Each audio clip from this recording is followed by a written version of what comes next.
The content of this podcast has not been evaluated by Health Canada or the FDA. It is educational in nature and should not be taken as medical advice. Always consult a qualified medical professional to see if a diet, lifestyle change, or supplement is right for you. Any supplements mentioned are not intended to diagnose, treat, cure, or prevent any disease. Please note that the opinions of the guests or hosts are their own and may not reflect those of Advanced Orthomolecular Research Incorporated.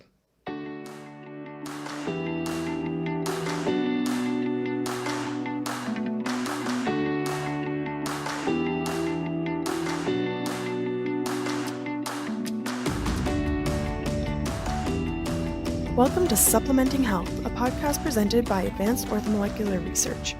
We are all about applying evidence-based and effective dietary, lifestyle, and natural health product strategies for your optimal health.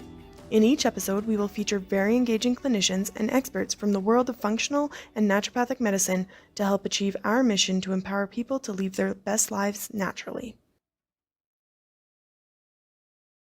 Hi there, welcome to Supplementing Health. I am pleased to be welcoming back Dr. Margaret Saeed to continue our discussion on racism and health.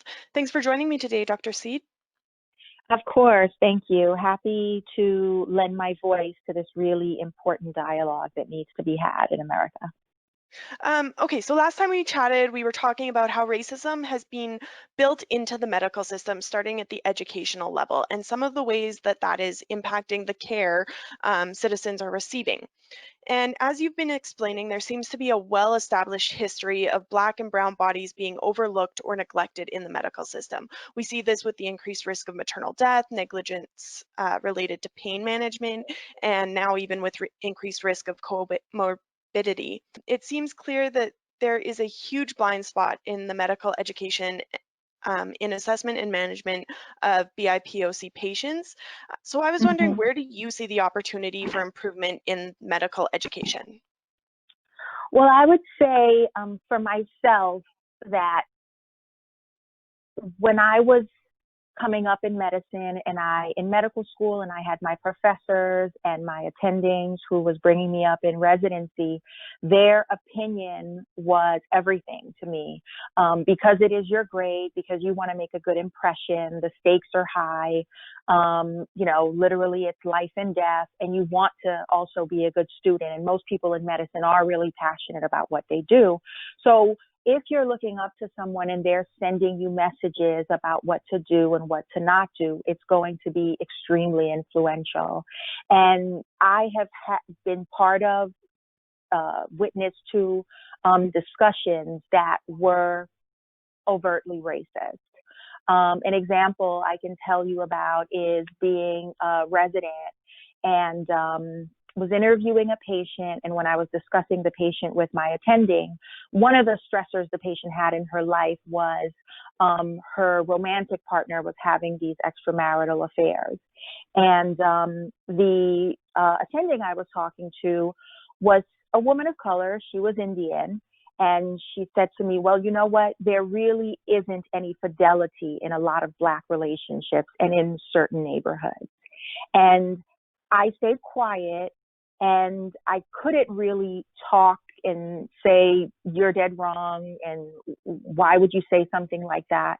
For a couple reasons, because that's my attending, and sort of like in medicine, you just like smile and nod. Your higher up is your everything, and you just try to be as compliant and as good and quiet of a student as you possibly can be. And so I didn't say anything. But I know that these messages that are pouring down on medical students and residents, some things that are overtly said, some things that are not overtly said, is you are shaping how that future doctor or young doctor in training shows up when they present at the bedside or when they're interacting with a patient in their office. Because how to deliver bad news, how to calm a family down, how to get a person to comply, these aren't necessarily things that you're taught outright. You're taught how to, check for appendicitis or to listen to a person's lungs, but all the rest you're just absorbing as you go. So if you have racist mentors and professors, that is going to be silently and sometimes not so silently passed down. So really looking at those intangibles about medicine, not just the data or which labs to check or how to palpate a liver, but how to approach a patient, the conversation you have with a patient. All of those things need to be focused more, and the attention needs to be put on the fact that you, as a person in a, I'll just say America, you have been exposed to biased media, biased news, and biased magazines, biased advertisements, and you should come to medical school with the assumption that you have biases, and that if you are not vigilant, if those things are not openly discussed, then those biases will show up in your practice, even if that's not like your intention when you walk through the door when you start your workday in the morning. That is really how human beings work, especially in emergencies, particularly when it comes down to the fact that in an emergency, you're really making gut decisions based on, a little bit of adrenaline, and I just want to make this right, and I have to see my next patient. That's when we see a lot of the biases in medicine show up, and biases that are quantifiable. One great example is this study has been done a couple times, but one of the more discussed studies that was done out of Washington, D.C., where they looked at almost 500 emergency room psychiatric patients. And with psychiatric emergencies, you really want to sometimes be proactive. You cannot wait till the patient becomes unruly or becomes combative. You're trying to address those situations, but if at all possible, head them off. And so you're really trying to make this gut decision about what does this patient need right now? What's the best thing for the whole emergency, and what's the best thing for this individual? And in that study, it was revealed that with Black patients, they received almost 1,400 milligrams of total medication. This is a period of 24 hours. Looking at patients, how many milligrams did you give to this patient to calm them down, to subdue them, to sedate them because you thought they might become a problem, or you perceived them to be a problem at the time? Obviously, some patients are behavioral issues. So it was almost 1,400 for the African American patients and almost 800 for the white patients. And this was looking at patients pretty much from the same demographic. And I say that just to say, if, just in case the person listening might think, well, was the Black person, did they appear to be homeless, which might bias a person, which is not a racial prejudice. It's another type of inappropriate prejudice, but this study was really pretty thorough with peeling away any possible other variables where you might say, okay, well, what time of day was it, or anything like that. And interestingly enough, the physicians, nurse practitioners, and providers that were doing the prescribing for these patients, they were majority white, but there were some African American and Hispanic patients, and they actually displayed the same prescribing biases because they're coming up through the same system. And so they're kind of like just absorbing and doing, and again, going off the gut reaction.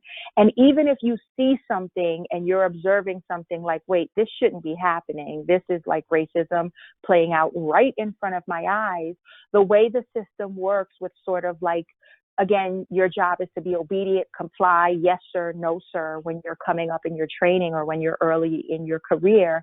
And plus the fact that racism and sexism is rampant in medicine. And so you already know you have a couple strikes against you. And so you could literally wound your career by being too vocal, too adamant, to anything. There's, a pretty great example of a Black doctor trying to talk about racism in medical school, and she was later fired for trying to be vocal about her opinion of racism and talking to her medical school class about that. So there is not only is it happening, but you watch out for your own skin and you be mindful of how much you speak up and who you speak up to that allows this to happen. And so going back to how do we undo this? we undo this by being open and talking about this so that every physician, when they reflect on their decisions and their prescribing practices and their management of a patient, is scrutinizing themselves, understanding I might be racist or I do have implicit biases within me, because how could I possibly not? And but were any of those things actually influencing my decisions? And just being upfront with it, and accept, instead of assuming that everyone is an angel and prescribing and managing and practicing and following these algorithms based on this purity that exists in medicine. I mean, there is a lot of goodwill and good intention in medicine, but we're also human coming up in a really polluted system. Now, with these algorithms or these health profiles that exist, is there any benefit to developing different profiles or groupings based on race or socioeconomic backgrounds to help improve that care? That's a tricky question. Be because the algorithms that exist, like let's say, a person walks through the door with saying, I have chest pain. And to say, well, what's the next best thing to do? Should you give the patient aspirin? Should you give the patient a chest x-ray? That is based on a lot of research. Although again, the research is mostly white men of a certain age and certain weight, but it's still based on a lot of research, and then you go from there. So saying, well, should it be different if a 50-year-old Black man comes into the emergency room and says, I have chest pain, that's pretty dangerous, because it harkens back to our Black bodies different. And there has never, ever, ever been any solid evidence that Black bodies are different from white bodies. And so saying, well, this different prescribing, different system, different everything, I think that would only reinforce to a medical student, to a resident, a person coming up within medicine, to say, okay, do this for your white patients or non-minority patients, and do this other thing for minority patients. That's a slippery slope, and I wouldn't want to go down that road. Yeah, that makes sense. I was thinking from like a genetic standpoint, because we have seen where certain groups maybe have a greater affinity to lactose intolerance or something like that. And I realize that's obviously not at the same serious level as you would see in an ER with chest pain or something like that. But I was just curious if any of those sorts of factors could potentially play into improving that care algorithm, or if they're maybe already taken into consideration. Well, I would say they're already taken into consideration, because yes, there are certain clusters, whether around the world, certain populations where diseases tend to cluster, like let's say in African Americans and sickle cells, and the Jewish community and Tay-Sachs disease.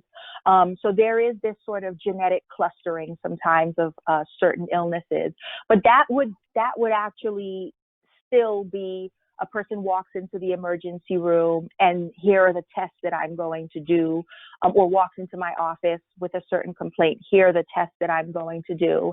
And then if I'm suspecting, based on what I've seen, heard, my examination, I think this looks like sickle cell, and yes, my radar might be, or my suspicion might be higher for a Black person who's having sickle cell symptoms than a white person. I might be looking for something else.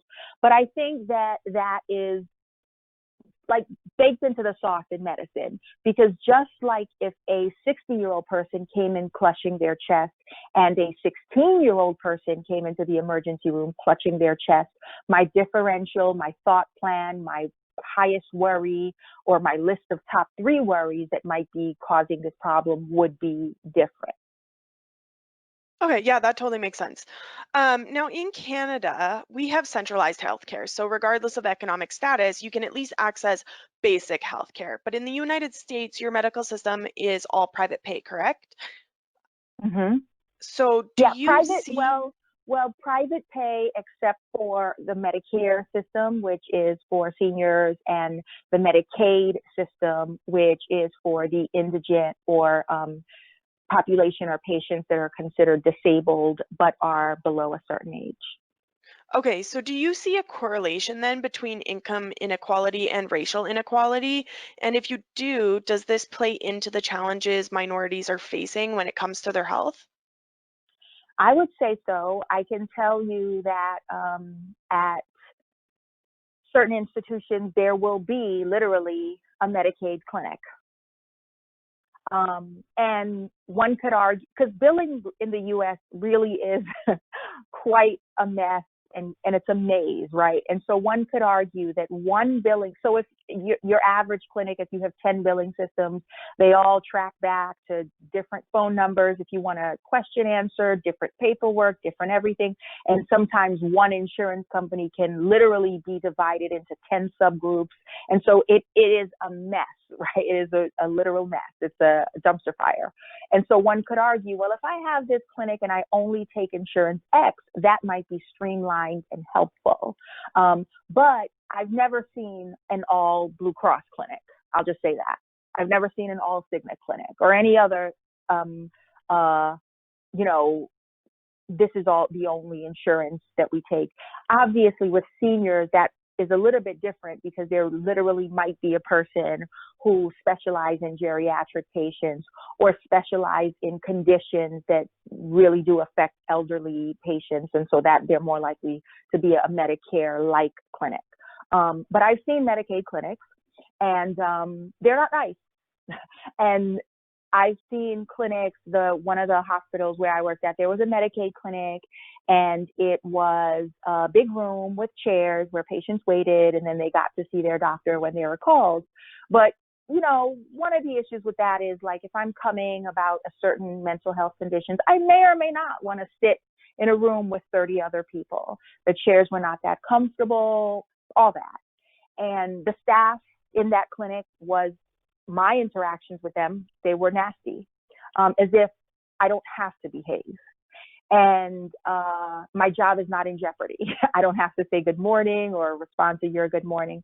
Literally feet away from that, there was a clinic that specialized in eating disorders. And so eating disorder patients are most often Caucasian. Sometimes they are well-heeled, you know, higher income, more advantaged patients. That waiting room was, first of all, it was only about 4 chairs or so, as in we're not going to make you wait long, and we anticipate that someone coming to address their mental health concerns is not going to want to sit in a crowd for a little bit of privacy and respect for their experience. So there were 4 patients, minimal waiting. There was a coffee machine. Sometimes there were snacks out. There was a water cooler. There was carpeting. It was a really, really different, the quality of the chairs, everything was really different. And so this is something I witnessed with my own eyes. And I'll say, like, trying to remember, literally one office to the other office was probably about 15 steps away from each other. That picture that you are painting, it makes me think of the scene in Save the Last Dance where the 2 girls, one's black, one white, takes the kid to the pediatric, and you see that sort of crowded waiting room. Who knows if you're going to be addressed, let alone when. And I mean, I realize that's obviously Hollywood and done But up for the I sake of would the movie, but I would honestly say there's a lot of reality, though. I mean, there's a lot of truth in art. I can tell you another example of a relative of mine who was taking her child to be evaluated for some neurological problems, a concern about potential for ADD. And she was telling me how the doctor was dismissive, rude, not answering her questions, not returning her calls.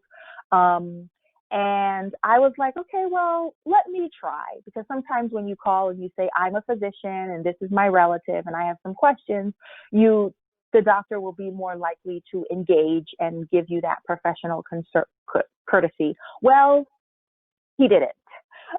Wouldn't answer my calls. If you're not a patient here, we're not talking to you. Mind your business, sort of a thing that I was getting on the phone from the customer service, or, you know, the staff that was the support staff answering the phone. So she discussed it with my another relative who lived in a zip code that is considered higher end, larger homes, different school system. And she said, well, come to my kid's neurologist. He is the nicest. He's so patient. He's so engaged. He's so present. He's so good with kids. Come to my person. And turns out when she went to that other office, it was the same physician, the exact same physician.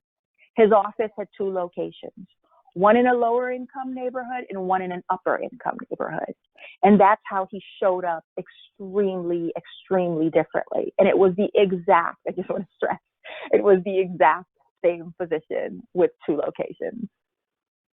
It's kind of hard to imagine that someone can change so drastically just based on, like you say, that income level or that uh, neighborhood kind of perspective, right? Mm-hmm. Yes Um, and no, because a person gets seasoned and used to doing a thing, and they're going with, well, this is what's going on in this neighborhood, and they're going to be medication seeking, or they're going to drain my time, or the fact that, the system, it's corrupt at the root, because the truth is that with Medicaid, the reimbursement, like a doctor can see another insurance patient for, a thing that takes 15 minutes and get a certain reimbursement, and literally for Medicaid be given, I'm not exaggerating, maybe a tenth of the reimbursement. And not that should excuse anyone's, behavior, but that's what I mean when I say the system. It's like the water itself is corrupt, that literally doctors joke all the time about how, like, I saw a patient, Medicaid's going to give me $11 for it, or like the price of the Starbucks that I bought this morning. And that's not an exaggeration. wow. Knowing that, then, are there differences in the way that we need to identify and address that institutional racism in different areas of a healthcare system? So, like the family physician's office versus the ER versus psychiatrist's office, etc. I think that, again, going back to school and being upfront and outright and having these really frank and open discussions, that I think I told you on the last episode that there are some programs that are being more progressive and having open discussions, but certainly that wasn't my experience. And even as a physician continuing my education and having these cultural competency courses, they were always just nothing. We were shown a video and we were asked these really safe questions, and the assumption was no one here is racist, and let's have this discussion based on that, instead of a real raw conversations that are it's just not that common in medicine. So it would be great if there were actually that trend towards, you need to be observant of what is going on inside of you when you make a decision. And you need to start from, like, just like if you're proofreading an order that you put in or an email you send, you need to proofread your gut decision and check for any incidents of bias, assuming that there just might be, instead of assuming, well, I'm a nice person, I wouldn't treat anyone differently based on their race.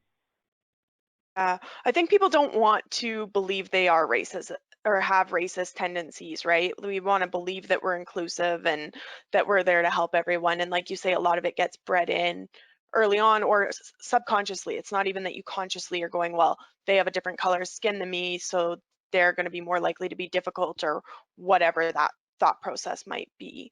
And then certain groups or certain cultures have different beliefs or approaches to medicine. So what are some of the things that can be or that need to be addressed with concern to those different cultural approaches to seeking care or the way that they want to deal with a condition? Well, there again needs to be more education about that. The fact that, let's say in psychiatry, where we might have an understanding that a man may show a more limited range of emotion. And so when I'm trying to decide, is he in distress? Is he depressed? Is he a risk for harming himself? And I'm trying to sort of read the room. I would like add a couple points of emotion, because that might be how like culturally men are conditioned, especially above a certain age, especially certain professions, like let's say he's a fireman or something along those lines. So I might alter my approach and sort of see things through that lens. So same thing also with, a patient who is, let's say, from an immigrant background. I might assume that there might be some resistance to what I am saying. Same thing with a patient who already has a certain condition. Let's say they are a sickle cell patient, and I know this is their 50th visit to the emergency room that year. And that's not even an exaggeration. Some patients with chronic conditions really are, in the hospital that often. I know that person's presentation when they show up might be a little different, and I would calibrate based on that. Okay, and then speaking specifically related to alternative wellness, um, over the last decade, we've seen BIPOC individuals excluded from that wellness space, despite Mhm. the often clear appropriation of these health systems from marginalized groups. How does this exclusion or inaccessibility and constant aspirational tone of wellness impact BIPOC groups? The example that I'm thinking of specifically is with moon juice, where botanical adaptogens have been sold with little to no regard for their cultural origins and often repackaged to be inaccessible to their native groups. Mhm. I'm not familiar with that. Is that something that is used in indigenous populations? Yes, yeah. Well, I mean, with alternative health, the thing is that it's considered niche and boutique still currently, or at least a lot of it is, and so it may or may not be covered in insurance. And ultimately, medicine is a business, and I'm going to put my business and put my advertising and my focus and my pricing is going to be where I think I can make the best dollar. And so it is still true that their commercials might be seen more during a football game than a Lifetime movie, because that would make more sense for my dollar. And that's kind of, again, like the system working against itself, where it is a for-profit system, especially alternative medicine that is not necessarily all covered by insurance.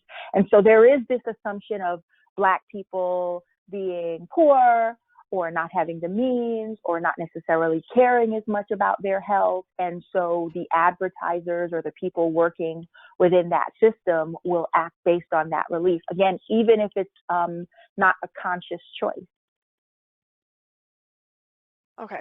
Yeah, I think it seems like a lot of it is not necessarily that the people are going out of their way to be racist or act in a racist manner. It's that there's been so many little messages passed on throughout their life that it started even at a young age, right? That there's been messages Yeah. or experiences these people have had throughout their lifetime that maybe not even in their professional capacity, but have still colored the way they interact with these patients.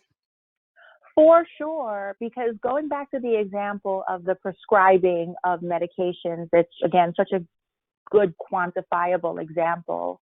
Um, when I prescribe a medication or I'm making a decision, does this person need a chest x-ray or not? I am making a decision for that patient and whatever I think is going on with that patient, but that decision might put me at risk. We live in a very, litigious society, and doctors, the education about lawsuits and be careful about lawsuits and how you document and this and that we start getting that message even as medical students. And so when I'm deciding I'm going to give this patient 10 milligrams of sedating medication rather than 5, that sedating medication has risk. I mean, it might be helpful for the situation, but I might harm them. I might affect their heart. I might suppress their breathing too much. I might whatever. And so if it is determined that you gave too much medication and now this patient has this bad outcome up into including death, I am on the line. And every doctor worries a lot about lawsuits and in their decision making and in their documentation, how careful they are. And so I'm not just saying, I hate Black people, and so here I am, I'm going to overprescribe this medication or not give this patient a chest CT, even if that's the most logical choice, because I'm putting myself at risk when I make these decisions or deviate from the standard algorithm. So in order to put yourself at risk, it has to be so instinctive, the decision making. That is not something that people do. Everyone is protective, trying to protect their career, protect their wallet. And so I might, maybe kick a Black person when I walk down the street if it, comes to that, but I'm not going to prescribe you things where there's a long paper trail going back to what I prescribed and maybe what I prescribed to the white patient that came in before or after. I'm endangering myself. When a person endangers themselves in order to mistreat or maltreat another person, that shows you it is a very, very, very gut reaction. This reminds me of the shooting and brutalities of officers with Black bodies, where I observe these situations and they're so tragic and so brutal and violent. But the Philando Castile example in particular, where there was actually, the woman said, I am on Facebook Live, and Philando was in the car with the child, and you're looking at the officer, and Philando's sitting there, and the officer is scared, like he is scared, like he's going toe to toe with a lion. And Philando was sitting there in a car in a seatbelt.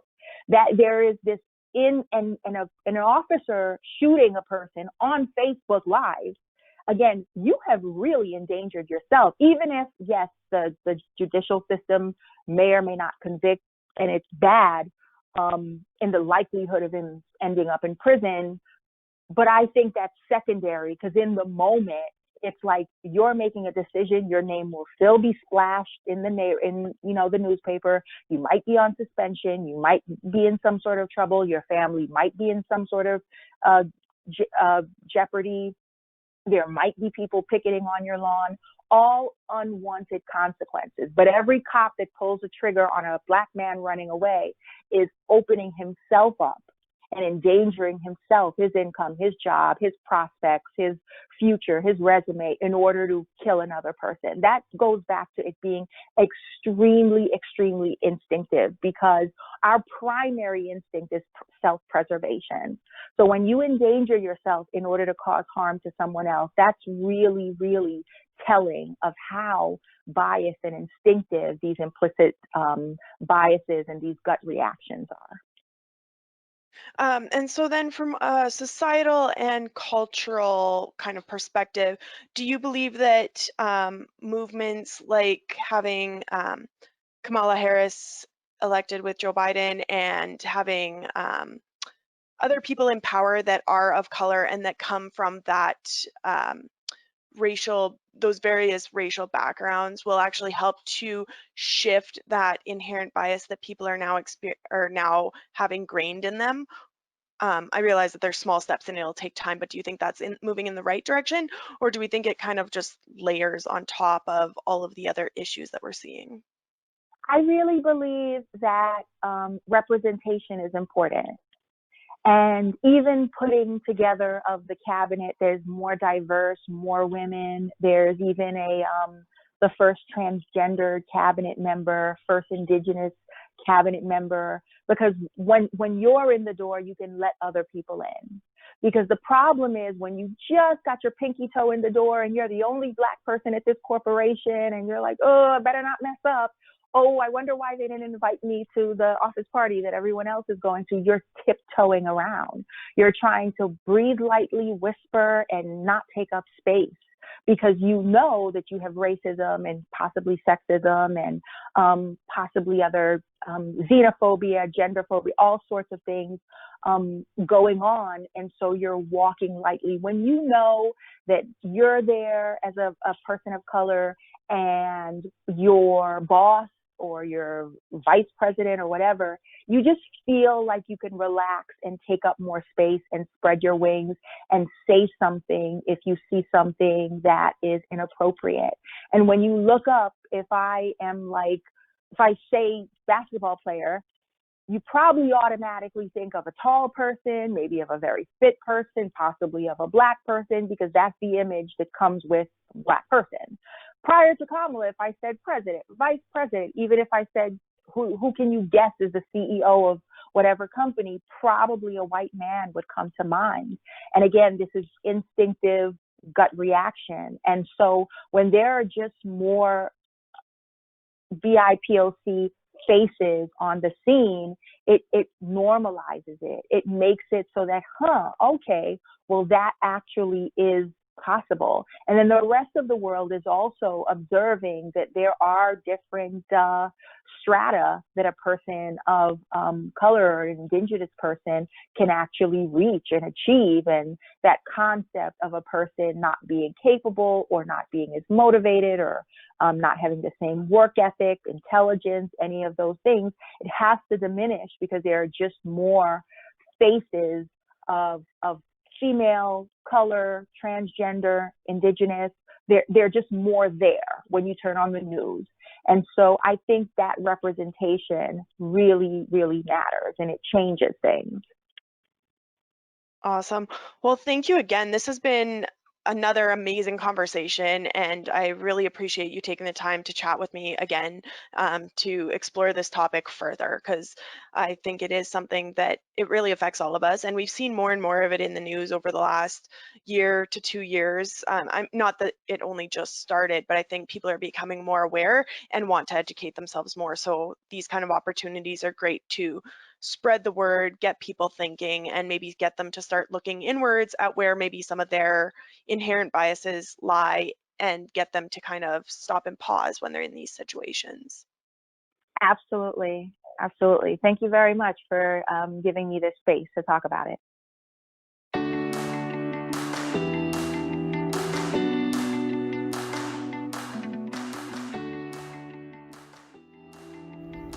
Thank you for listening to Supplementing Health. For more information about our guests, past shows, and future topics, please visit aor.ca/podcast or aor.us/podcast.